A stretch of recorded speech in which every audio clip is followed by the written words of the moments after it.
Let's check if we can play Farming Simulator 25 without internet connection.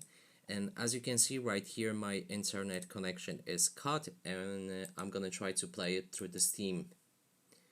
It's unable to sync, but that's nothing that we need to worry about right now, as we just want to check if we can play it offline.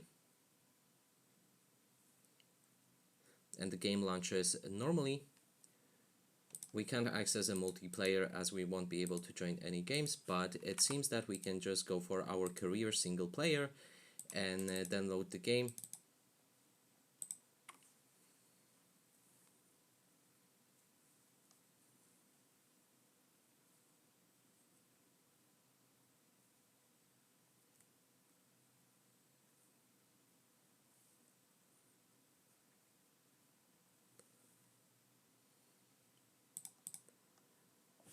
So we just loaded and the game works fine, which confirms that you can play Farming Simulator 25 offline.